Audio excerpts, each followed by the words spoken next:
Hello and welcome to another episode of Relate and Illuminate. Today I'm here with Sally Bohan. Okay. Thank you, Sally, for joining us and my audience, me and the audience, and sharing some of your wisdom. You're 93 years old, Right. so you've learned a few things in those years.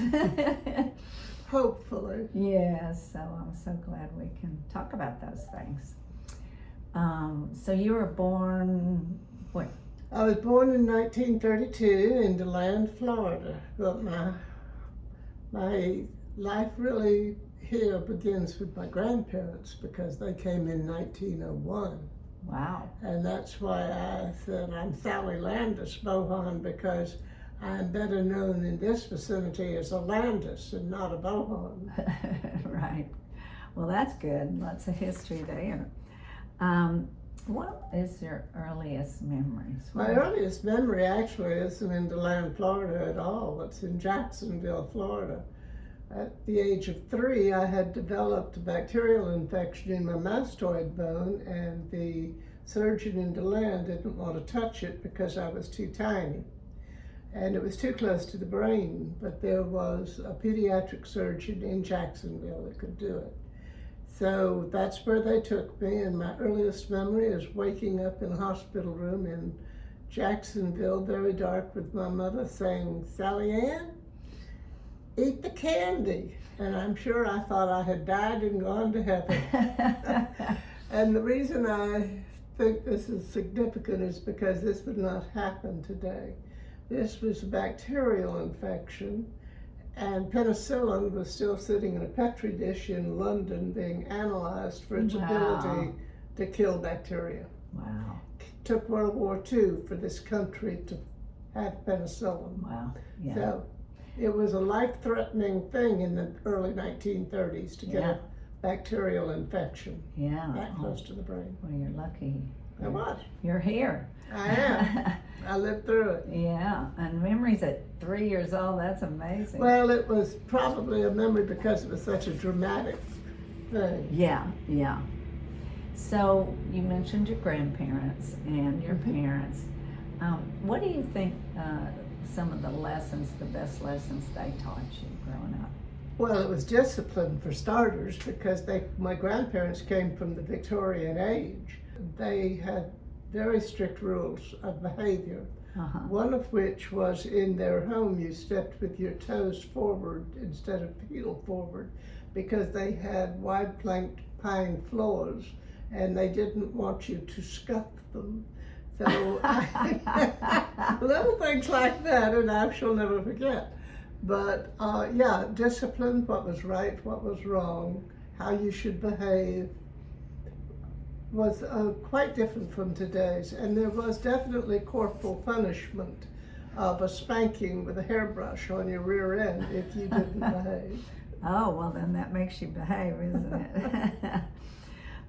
What games did you play as a young girl? I don't know what games the children play today, but of course, you see, I was born long before there was anything like a cell phone. Yeah. And so we played outdoors. Yeah. And it was Rover, Red Rover. Yeah. It was Crack the Whip. It was a lot of hopscotch. Yeah. Marbles, everything outside. We were outside from morning, noon, and night. Even I was. And inside on rainy days, we did a lot of reading. We read constantly. We had that was encouraged. Oh, absolutely. My father read to me every night when he came home from the office. So reading was very important early on. And we had a lot of board games, Monopoly, Risk, things like that. Nice. So, what mattered most in your life? What matters most? Or mattered? Well, that changes over time, of course, when you're young. Yeah. What matters most is staying out of trouble. Good idea. Seriously. There's a lot to get into. That's right, just staying out of trouble. I was never a serious student. I was just always trying to have a lot of fun. I had very, very close friends. St. DeLand is a very tiny town. Yeah. There were only about 5,000 people in it when I Wow. was growing How up. many So are there now? probably about 45,000. Wow. So, yeah. So it's- how have you seen it change with the Oh. population growth? Oh, well, it. So many changes. So many changes, yes. When it all changed was in the 1950s. Well, the first big change that came to the land came at the end of World War II. Well, no, it came with the end of the Great Depression. Yeah. When World War II erupted, Right. and they built the Naval Air Station. Okay. And that brought in a population of people that would have never have come here, except Right. they were assigned here. I got They you. liked it, and many of them came back. So the Naval Air Station was very important. And as a young girl, I just loved it because here we had all these cute sailors on the street and the flyers with their wings. Oh my gosh, my sister married one of them. Oh, nice. So yeah, that was the first big change. The next big change came when they built I-4. Yeah.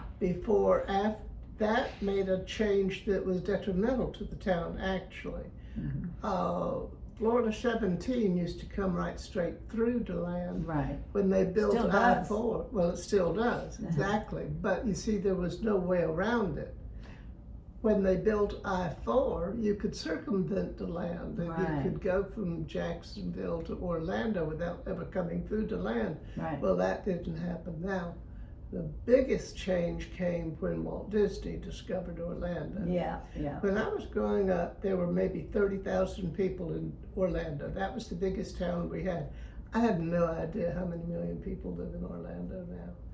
But Walt Disney changed the face of Florida. Yeah. No doubt about that. Yeah. When they built the interstates, that changed too. People just started flooding into the state. Yeah. I know. What was the happiest times in your Christmas, life? no question about it. Yeah. Christmas when I was growing up was just a joyous occasion, and it always was, even after I married and was with my children. But it was particularly memorable for me because Christmas Day 1963 was the last time my entire family was together. My grandmother was still alive. Wow. My father and mother were still alive. My brother and 3 sisters and their husbands and all of Nice. their children were alive. And I've lost a lot of them since. I'm sure. So I remember that day, Christmas of 1963, as Oh, one that of the is- happiest days of my life. Oh, good. I'm glad y'all got to get together. What challenges have you had over these years, and what kept you going? Well, I had 4 children in 3 years. That was a bit of a challenge. Wow, how did that happen? Every 11, well, that was long, I was married long before the pill was invented. So we couldn't quite figure out how to stop the babies. Yeah, it was just silly of us. And our 5th child was born some 7 years after that. But so we had 5 children and all, but at one time I had 3 children in diapers. I was born into great wealth, so I have never pretended that as a child I had any deprivation at all. My grandfather was the Attorney General of the state of Florida. Wow. His law partner was Bert Fish, who was enormously wealthy. My father was John D. Rockefeller's personal attorney and settled his estate. He owned everything else, and he lived in a place called the Casements over in Ormond Beach. I just was there. It's beautiful. Yeah. Ormond. Yeah. That was his home, and Dad would take me over to see Mr. Rockefeller on occasion when they would be talking on Saturdays. And, Yeah. so I did get to meet him on a couple of occasions. I just thought he was just a very old geezer. I didn't have any idea who he was. I was only about 5 or 6 years old Yeah. when he died, but Yeah. I do remember him. He gave me a dime, put a Okay. dime in my hand, pat me on the head, said, Wow. bye-bye.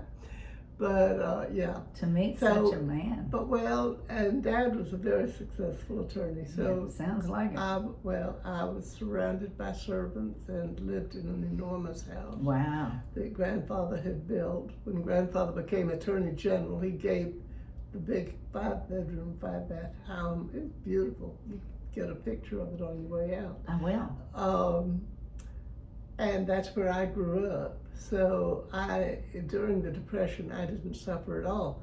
Did you see Oh yeah.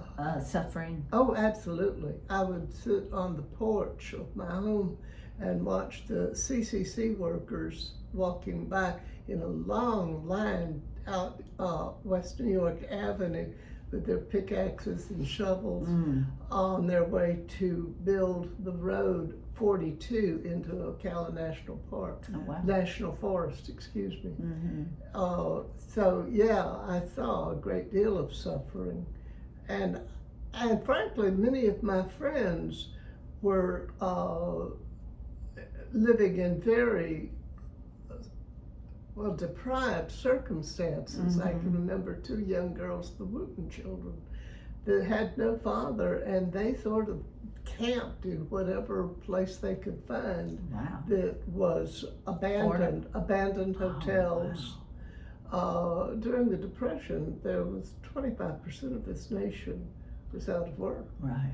So there were all of the guest houses and stuff like that. People weren't traveling here there was no money. So Yeah. these places were abandoned, and the Wooten girls would just simply, and their mother would simply live there. Wow. But What are you most proud of at this age?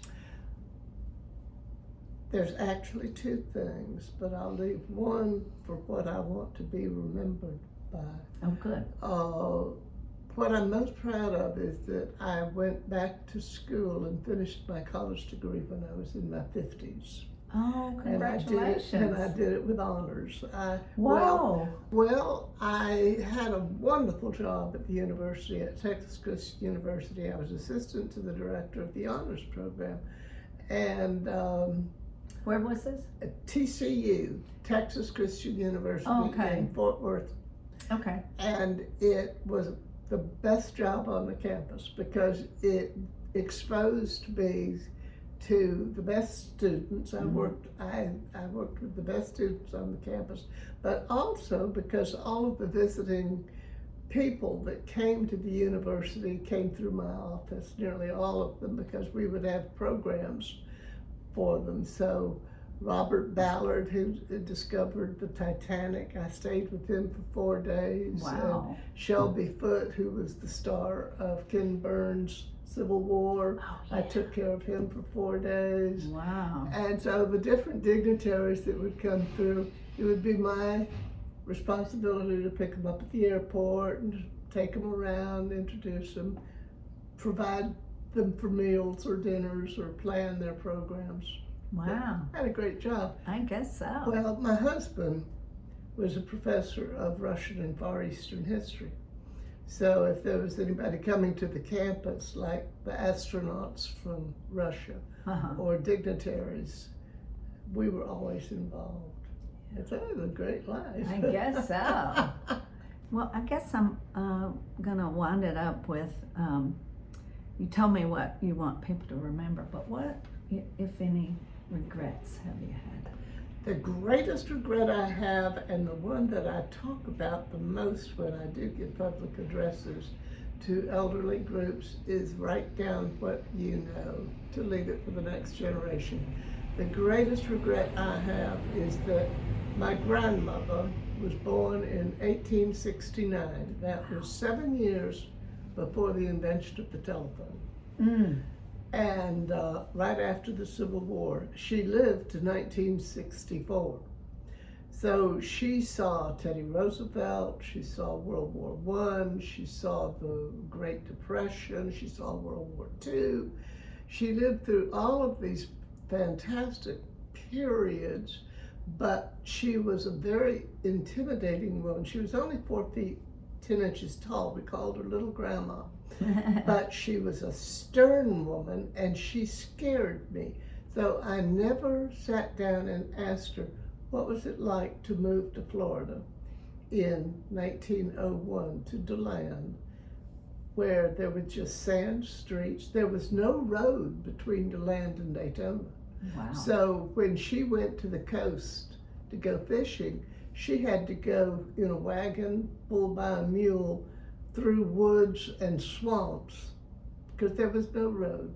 And she loved to fish, so I have a picture of her standing by this wagon with a cane pole and a fish that must be at least 4 feet big, a red fish that she caught on a cane pole at the inlet over in New Smyrna. Yeah. So, but I never had, I was interested as a young person. What was that like? What was your life like? I regret that now because I don't have any written record of what her life was like. Yeah. What I want to be remembered for is that I felt I was president of the Historical Society in DeLand for a number of years, and I felt that it was important that we have so many newcomers here to DeLand now, that they should know something about the town. So in the town of DeLand, on about 29 of the buildings, I erected historic plaques with the story of the building and the times. Nice. And we call them the historical plaques. And so that's my gift to the town. Yeah, I guess so. Well, wow. But congratulations on that. That's awesome. I'm very proud of that project. I think I'm having a hard time having the city keep them clean now because I can see you though. You could go up there with a polish. I may have to go up there with a toothbrush and some polish and get them clean again. Yeah, the fumes from the street tend to corrode them. So, yeah. But they're very good stories about who built, not necessarily who built the building, but what happened inside. Why is this building here? The first post office, first grocery store, A lot of history. first schoolhouse, things of that kind. Nice. So, Well, I just want to thank you for joining me and sharing your wisdom and your experiences. And no, it's been enlightening. And I just want to tell my audience, please, if you have questions for Sally, comment and we'll get them answered. glad to do that. Okay, good. I love sharing this. Thank you so much for inviting me to Absolutely. do this. It was great fun for me. Okay. And fun for me. So look for us on social media and YouTube, Relate and Illuminate, or email us at relateandilluminate@gmail.com. And we'll see you next time.